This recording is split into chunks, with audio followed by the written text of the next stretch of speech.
It's another morning in Madrid and people are going through their daily lives. Salesman Sergio is calling a client to tell them about his latest wares. Vagrant Israel is kicked out by the police for sleeping on the streets again.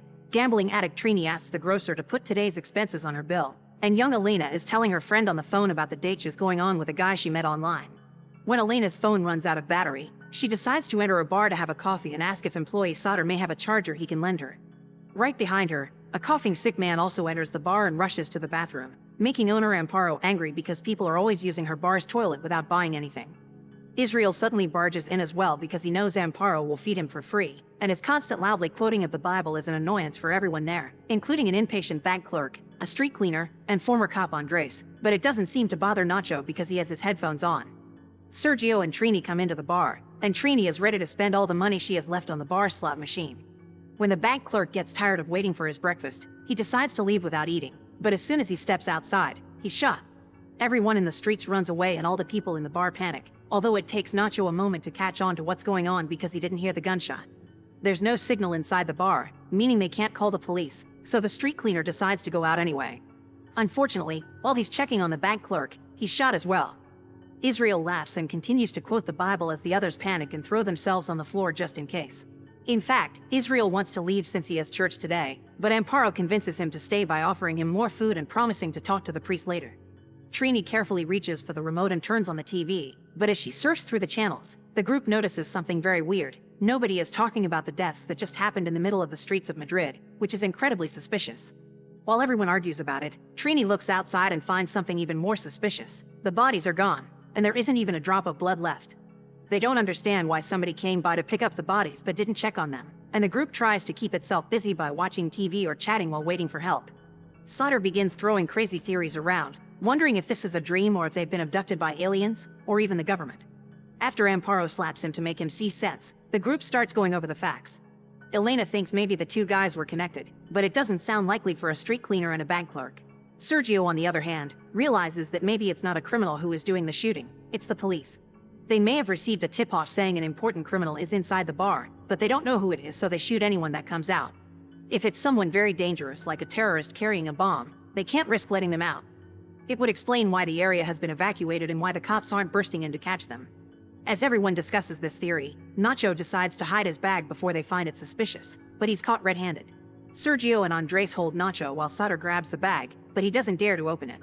Amparo takes it from him and opens it herself, finding a bunch of clothes and a hard disk. Nacho swears it's just work files, but as another argument begins over what to do with it, Elena takes it, throws it on the floor, and repeatedly steps on it until it's destroyed. Then she calls everyone babies for obsessing over dumb theories. However, Nacho is angry that he was found suspicious just because of his beard and because he ignored the shot, thus he points at Sergio's suitcase to make the same accusation. Amparo takes the suitcase and Sergio tries to get it back, causing Sauter jump in to defend his employer and Sergio hits him instead. Startled, Andres takes out a gun to make him stop, and everyone is so shocked that Israel takes the chance to steal the suitcase. After quoting the Bible again, he opens it, only to reveal a bunch of lingerie. That's the product Sergio sells. At that moment, a weird noise comes from the bathroom. They had forgotten about the sick man. The door is locked, so Andres shoots it to open it, and they find the man on the floor bent over the toilet with bleeding ears and a weird-looking syringe next to him. Suddenly, another noise gets their attention, this time coming from the streets. It's a truck carrying special masked agents that ignore the group's cries for help and instead pile up tires outside the bar to then start a fire. This fire lets out a heavy dark smoke that appears on TV. The news anchor talks about a big fire in the middle of Madrid, so the group realizes this has been started by the government to cover up the killings. The sick man then comes out of the bathroom in a terrible condition. He drops his phone and tells them don't touch me before he falls to the floor and dies. Nacho grabs the man's phone and by looking at the pictures, they find out he belonged to the military and used to work in Africa. The pictures also show a group of men wearing hazmat suits. Now everything is clear. This man has brought a deadly disease with him. That's why the area has been evacuated and anyone from the bar is shot. Most likely, all of them are already infected, and the government is covering it all up. Thinking they're going to die, everyone goes back to trying to keep themselves busy while waiting, and Israel prepares the sick man for funeral prayers, which includes putting coins over his eyes. Elena and Nacho have the sick man's phone, which only has 10% battery left, and they decide to try to find a signal. Nacho manages to do it by standing on a chair near a higher part of the bar ceiling, so he calls a coworker to explain the TV is lying. Thinking Nacho's not being urgent enough, Sauter takes the phone from him and begins desperately yelling for help, which makes the coworker think it's a prank and hang up. Nacho doesn't think there's enough battery left for another call, and the two men begin fighting over the phone until the chair breaks and they fall, pushing everyone back in the process. This makes Trini hit the slot machine and hit jackpot, getting it to expel a bunch of coins that Israel begins picking up. Andres wants a turn with the phone next, but Amparo warns him not to touch it because it used to belong to the sick man. In fact, Amparo wants everyone that touched the sick man to stay away from her. Andres and Sergio agree with her, thinking precautions should be taken, so they run away from the group that did touch him to hide with Amparo behind the counter. Elena thinks this is ridiculous because they've been together for hours now, and they've all touched each other, but the trio is firm on their decision. In fact, Andres threatens them with his gun to make them go down the storeroom and take the sick man's body with them. Nacho doesn't want to go but changes his mind when Andres shoots the slot machine to show how serious he's being. Israel is taking his sweet time as well, too busy quoting the Bible, thus Amparo convinces him to go by giving him 2 bottles of alcohol. Inside the dirty old storeroom, the group chats to pass the time, but Trini is claustrophobic and starts to panic. She climbs the stairs and begins hitting the door to no avail, and in her desperate flailing, she accidentally hits a box of bottles, breaking them. Nacho notices that there isn't a pool of liquid forming, which means there must be a drain that they managed to find after moving some stuff aside. After they remove the lid, they discover it's connected to the sewers and not very deep, so Israel volunteers to go down there. He takes off his clothes and leaves his bag of coins behind before covering his body with oil. Then he attempts to go down the drain. No matter how hard the others help him by pushing though, the space is too narrow for Israel and now he's stuck. Suddenly, they hear noises coming from upstairs. It seems a group of people has entered the bar and is shooting Amparo, Andres, and Sergio. Then, they notice the temperature getting warmer and smoke coming from the door. A fire has been started inside the bar to disinfect it. At this rate, they'll suffocate soon, so Elena, Nacho, and Slaughter put their strength together to get Israel out of the drain in order to allow air to come in from the sewers. Trini's going through another anxiety attack and tries to open the door, getting her hands burned in the process. They cover her burns with oil and wrap her hands with toilet paper while waiting for things to calm down. Once they don't hear any more noises upstairs, Nacho opens the door with a broom and finds the burnt bar but no sign of the bodies. The door has been taped out by the agents, meaning they can't see what's going on inside. The group decides to come out of the storeroom and Nacho finds Andres' gun, so he hides it in his pants even if the warm metal burns his skin. Trini wants to go outside and ask for help, but Nacho reminds her that revealing their presence will only get them killed. None of them feel sick, which makes Nacho think it's just a matter of staying hidden for a few days until the incident is forgotten. After all, there's plenty to eat and drink in the storeroom. A sudden noise startles everyone, but there's nothing to worry about. It's just the sick man's phone, which is getting a bunch of messages. Elena checks them out and discovers a friend is checking on the guy to see if he's okay. It seems the man had had a fever for days. He was also aware that he was being followed.